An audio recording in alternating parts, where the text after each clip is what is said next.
you, thank you, thank you, thank you. Thank you, everyone. Thank you. Thank you. Thank you. Thank you all.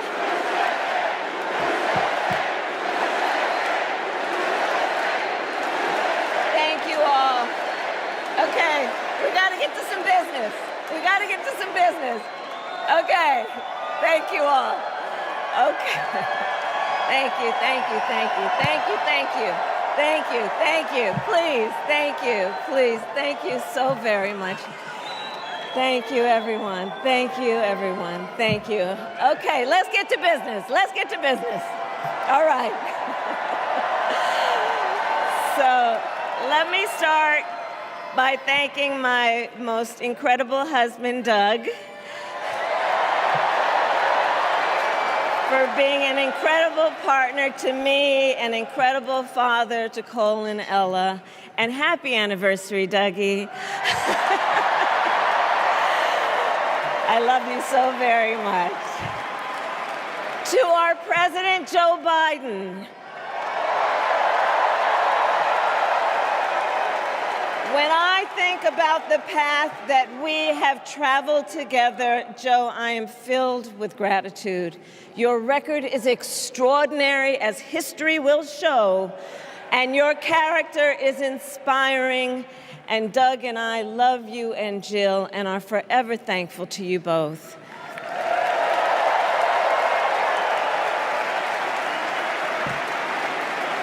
And to Coach Tim Walz,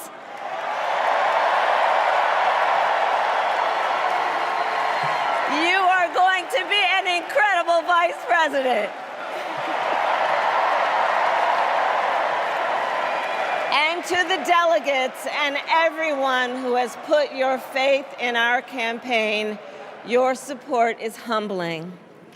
So, America, the path that led me here in recent weeks was no doubt unexpected. But I'm no stranger to unlikely journeys. So my mother, our mother, Kamala Harris, had one of her own, and I miss her every day, and especially right now. And I know she's looking down smiling. I know that. So my mother was 19 when she crossed the world alone, traveling from India to California with an unshakable dream to be the scientist who would cure breast cancer. When she finished school, she was supposed to return home to a traditional arranged marriage. But as fate would have it, she met my father, Donald Harris, a student from Jamaica. They fell in love and got married, and that act of self-determination made my sister Maya and me. Growing up, we moved a lot. I will always remember that big Mayflower truck packed with all our belongings, ready to go to Illinois, to Wisconsin, and wherever our parents' jobs took us. My early memories of our parents together are very joyful ones. A home filled with laughter and music, Aretha, Coltrane, and Miles. At the park, my mother would say, "Stay close." But my father would say, as he smiled, "Run, Kamala, run. Don't be afraid. Don't let anything stop you."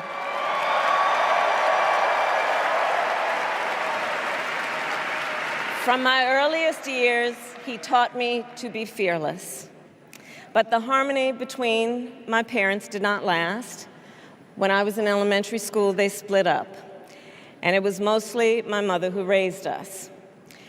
Before she could finally afford to buy a home, she rented a small apartment in the East Bay. In the Bay, you either live in the hills or the flatlands. We lived in the flats. A beautiful working-class neighborhood, of firefighters, nurses, and construction workers, all who tended their lawns with pride. My mother, she worked long hours, and like many working parents, she leaned on a trusted circle to help raise us. Mrs. Shelton, who ran the daycare below us and became a second mother. Uncle Sherman, Aunt Mary, Uncle Freddie, Auntie Chris. None of them family by blood, and all of them family by love.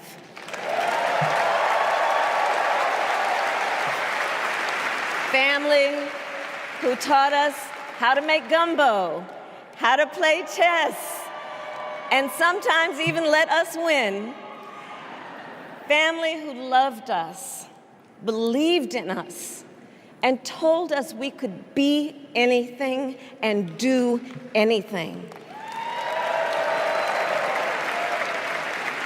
They instilled in us the values they personified: community, faith, and the importance of treating others as you would want to be treated, with kindness, respect, and compassion.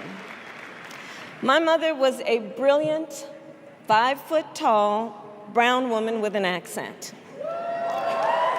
And as the eldest child, I saw how the world would sometimes treat her. But my mother never lost her cool.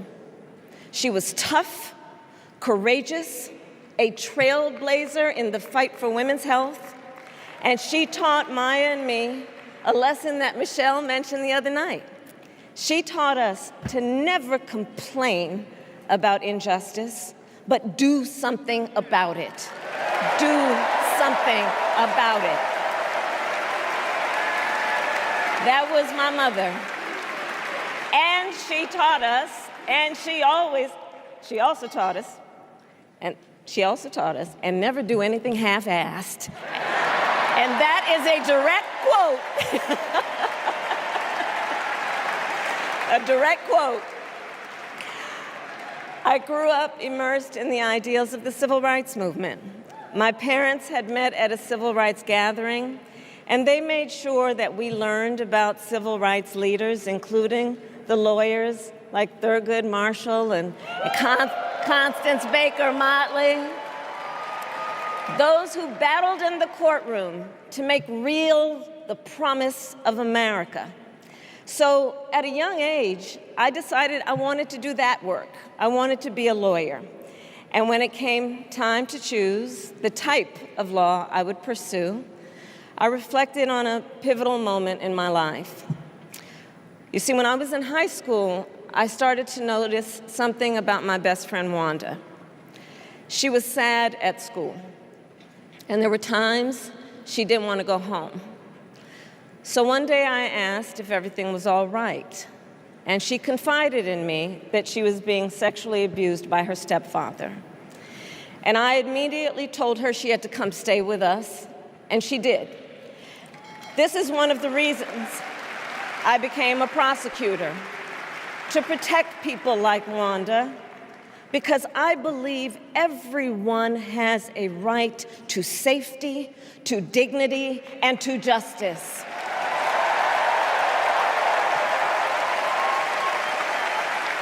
As a prosecutor, when I had a case, I charged it not in the name of the victim, but in the name of the people. For a simple reason. In our system of justice, a harm against any one of us is a harm against all of us.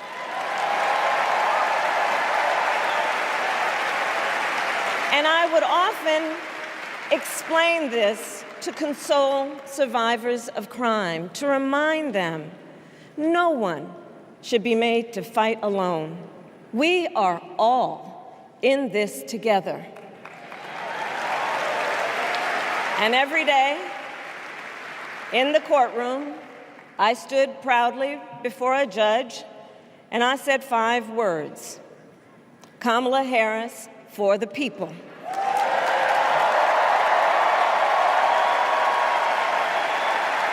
And to be clear, my entire career, I've only had one client, the people.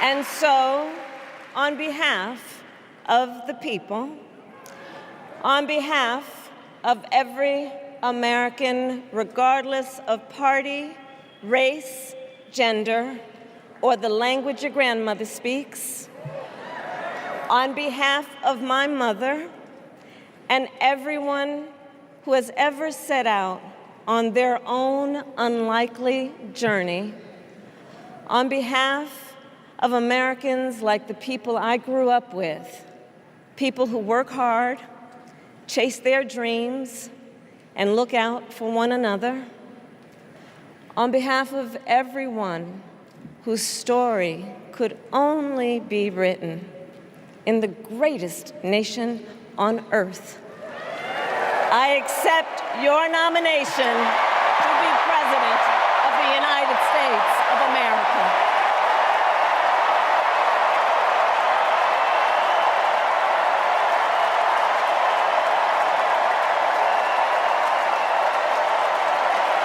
And with this election,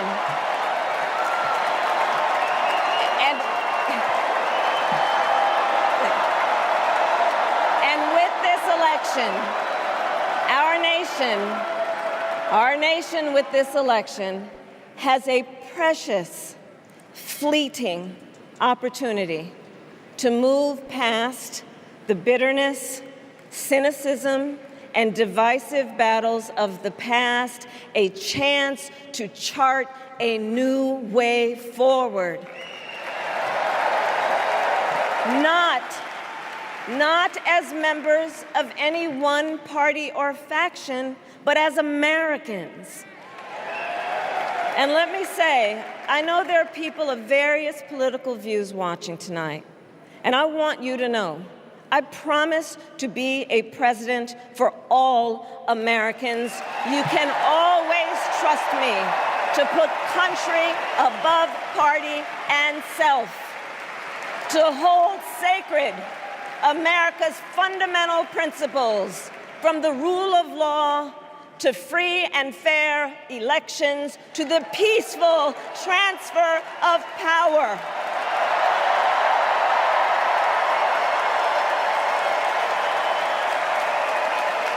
I will be a president who unites us around our highest aspirations, a president who leads and listens, who is realistic, practical, and has common sense, and always fights for the American people. From the courthouse to the White House, that has been my life's work. As a young courtroom prosecutor in Oakland, California, I stood up for women and children against predators who abuse them. As Attorney General of California, I took on the big banks, delivered $20 billion for middle-class families who faced foreclosure, and helped pass a homeowner Bill of Rights, one of the first of its kind in the nation. I stood up for veterans and students being scammed by big for-profit colleges, for workers who are being cheated out of their wages, the wages they were due, for seniors facing elder abuse. I fought against the cartels who traffic in guns and drugs and human beings, who threaten the security of our border and the safety of our communities. And I will tell you, these fights were not easy, and neither were the elections that put me in those offices. We were underestimated at practically every turn, but we never gave up, because the future is always worth fighting for. And that's the fight we are in right now a fight for America's future.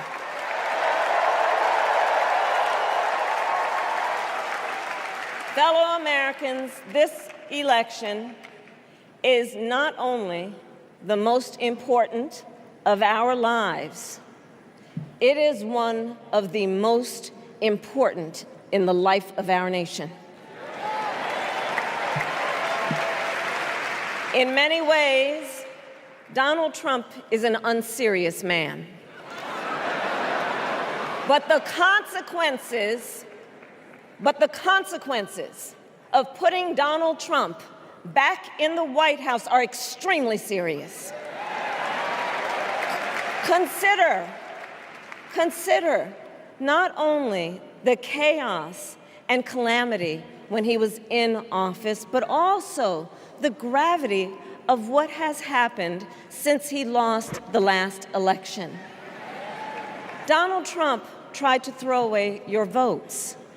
When he failed, he sent an armed mob to the United States Capitol, where they assaulted law enforcement officers.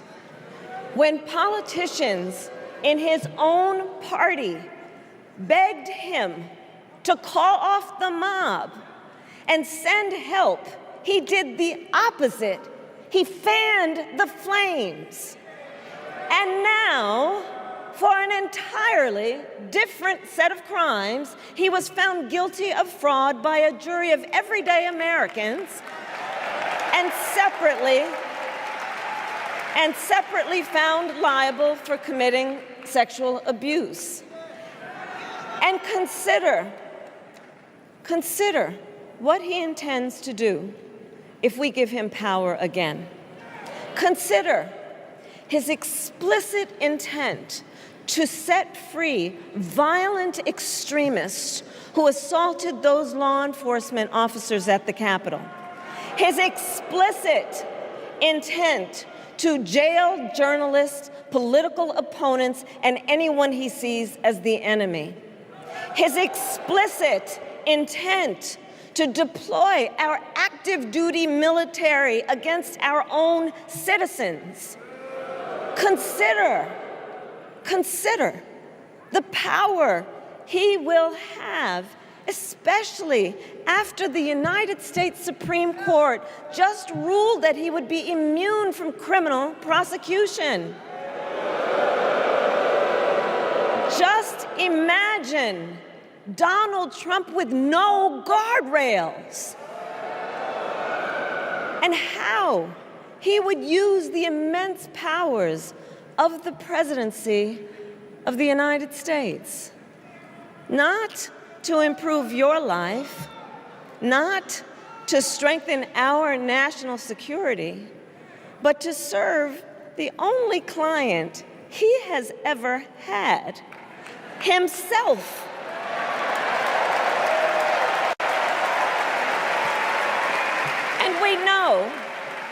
And we know what a second Trump term would look like. It's all laid out in Project 2025, written by his closest advisors, and its sum total is to pull our country back to the past. But America, we are not going back. We are not going back.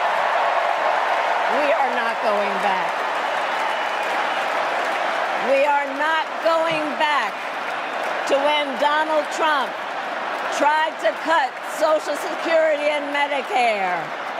We are not going back to when he tried to get rid of the Affordable Care Act, when insurance companies could deny people with pre-existing conditions. We are not going to let him eliminate the Department of Education that funds our public schools. We are not going to let him end programs like Head Start that provide preschool and child care for our children. America, we are not going back.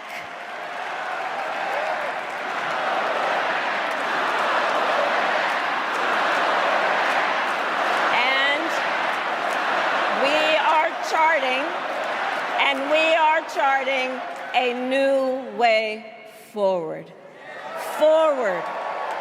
To a future with a strong and growing middle class, because we know a strong middle class has always been critical to America's success. And building that middle class will be a defining goal of my presidency.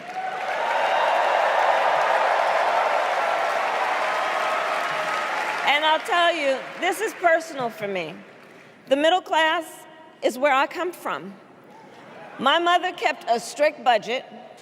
We lived within our means, yet we wanted for little.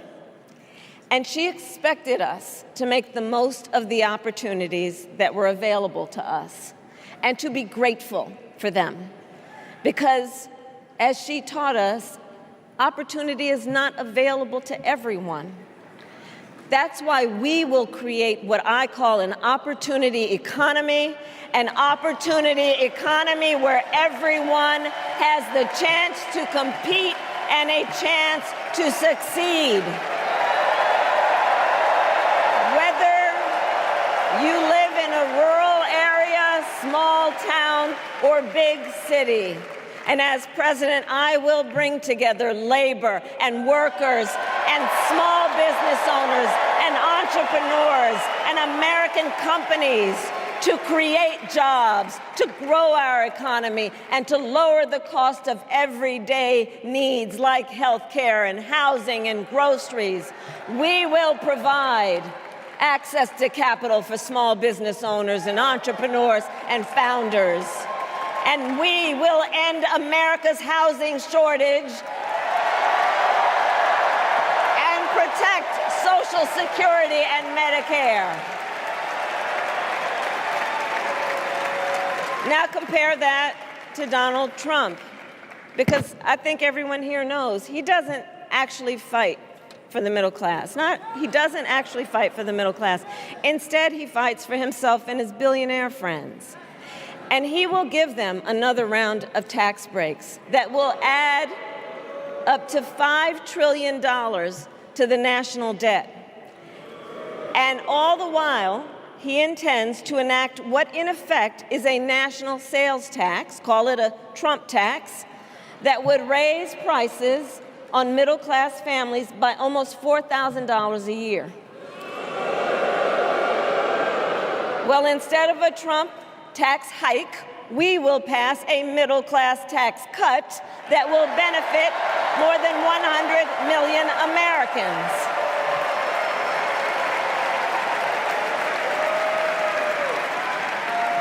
Friends, I believe America cannot truly be prosperous unless Americans are fully able to make their own decisions about their own lives, especially on matters of heart and home.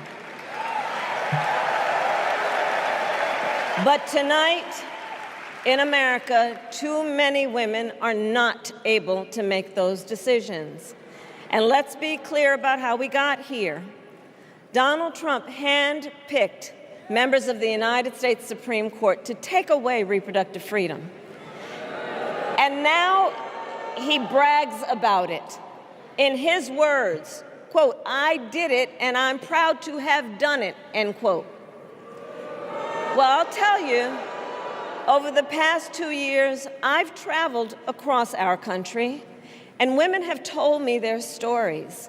Husbands and fathers have shared theirs.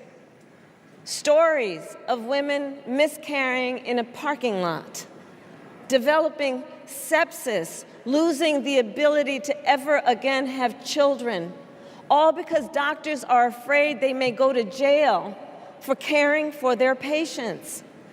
Couples just trying to grow their family, cut off in the middle of IVF treatments. Children who have survived sexual assault, potentially being forced to carry a pregnancy to term. This is what's happening in our country because of Donald Trump. And understand, he is not done.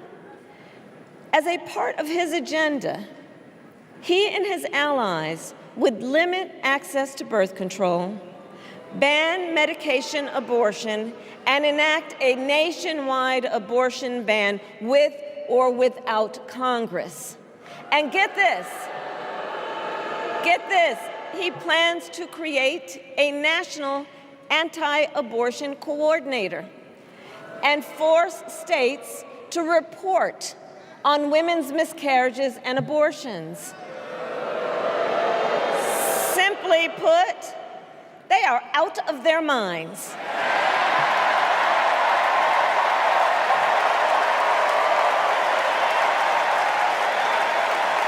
And one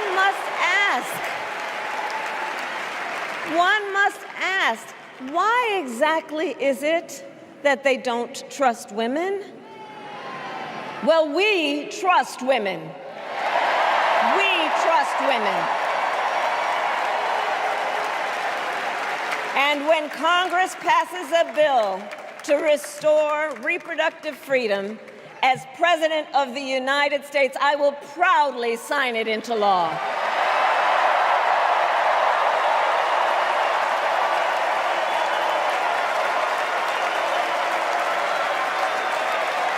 In this election, many other fundamental freedoms are at stake.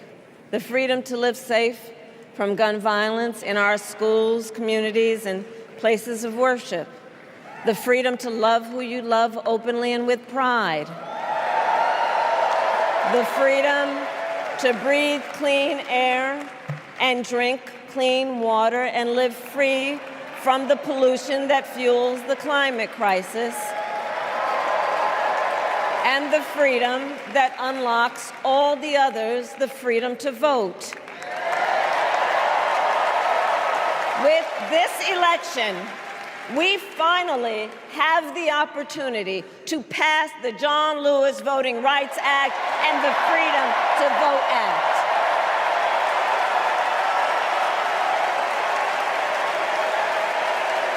And let me be clear. After decades in law enforcement, I know the importance of safety and security, especially at our border. Last year, Joe and I brought together Democrats and conservative Republicans to write the strongest border bill in decades. The Border Patrol endorsed it. But Donald Trump believes a border deal would hurt his campaign. So he ordered his allies in Congress to kill the deal. Well, I refuse to play politics with our security, and here is my pledge to you. As president, I will bring back the bipartisan border security bill that he killed, and I will sign it into law. I know we can live up to our proud heritage as a nation of immigrants and reform our broken immigration system.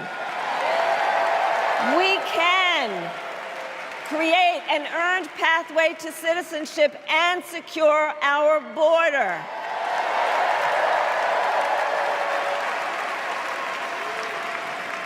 And America, we must also be steadfast in advancing our security and values abroad. As Vice President, I have confronted threats to our security, negotiated with foreign leaders, strengthened our alliances, and engaged with our brave troops overseas. As Commander-in-Chief, I will ensure America always has the strongest, most lethal fighting force in the world. And I will fulfill our sacred obligation to care for our troops and their families, and I will always honor and never disparage their service and their sacrifice.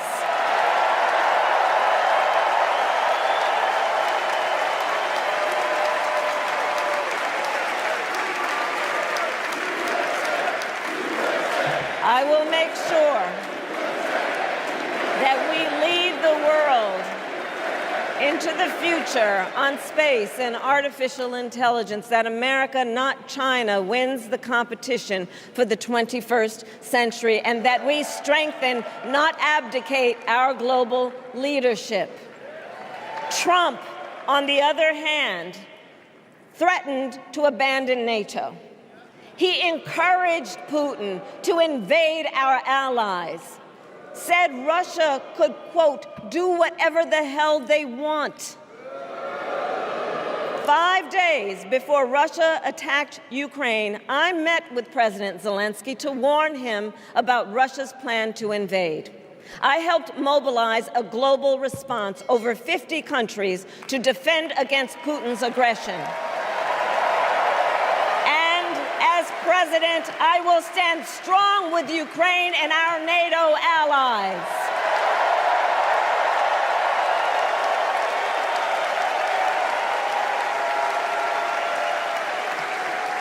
With respect to the war in Gaza, President Biden and I are working around the clock, because now is the time to get a hostage deal and a ceasefire deal done.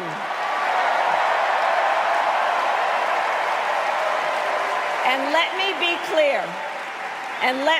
clear, I will always stand up for Israel's right to defend itself, and I will always ensure Israel has the ability to defend itself, because the people of Israel must never again face the horror that a terrorist organization called Hamas caused on October 7,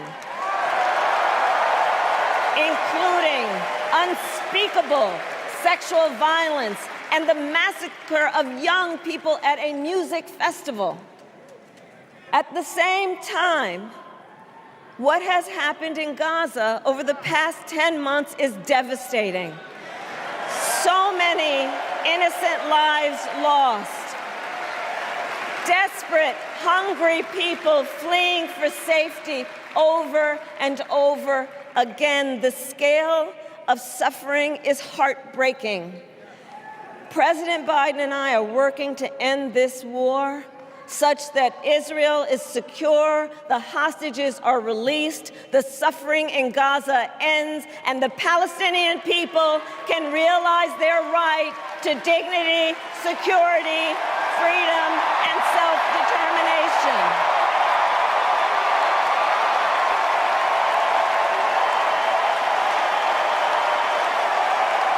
And know this, I will never hesitate to take whatever action is necessary to defend our forces and our interests against Iran and Iran-backed terrorists. I will not cozy up to tyrants and dictators like Kim Jong-un, who are rooting for Trump,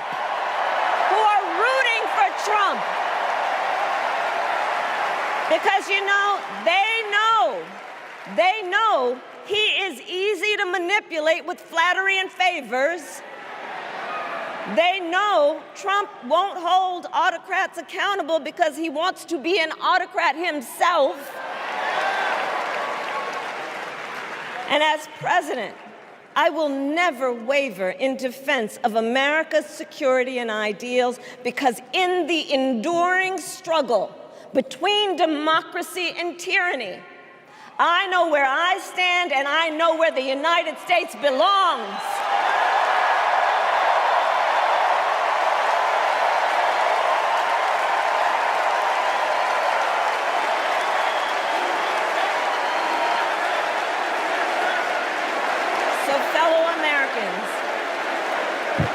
Fellow Americans,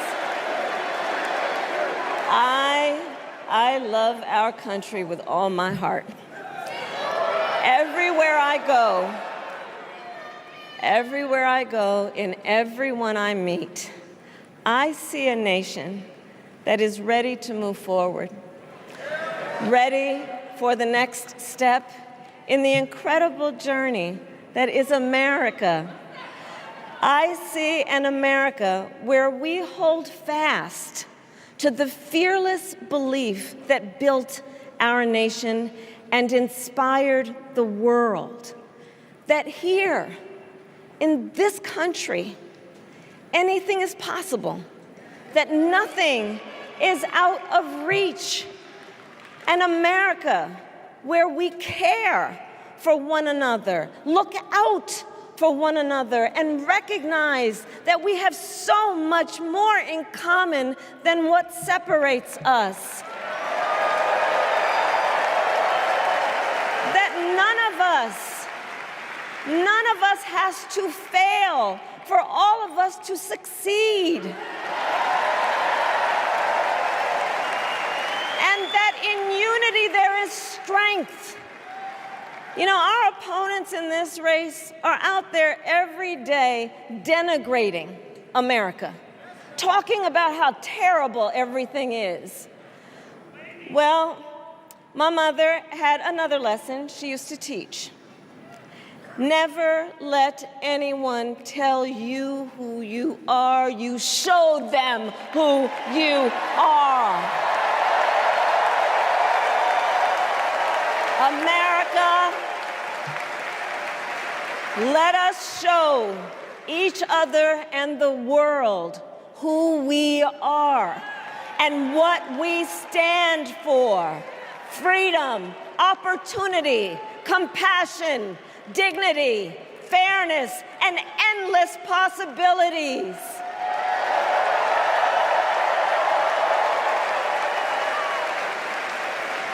We are the heirs to the greatest democracy in the history of the world.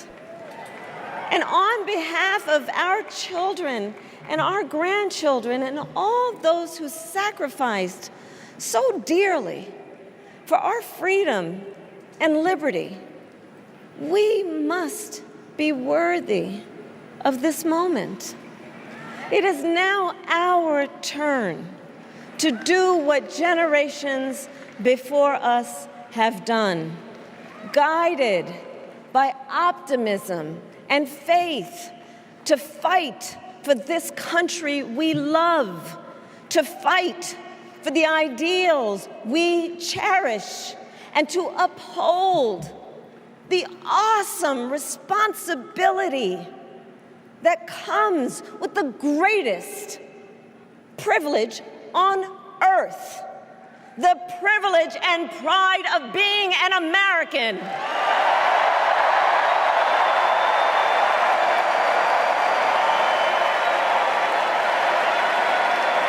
So let's get out there, let's fight for it, let's get out there, let's vote for it, and together, let us write the next great chapter in the most extraordinary story ever told.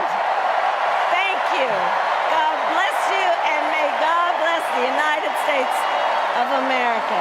Thank you all.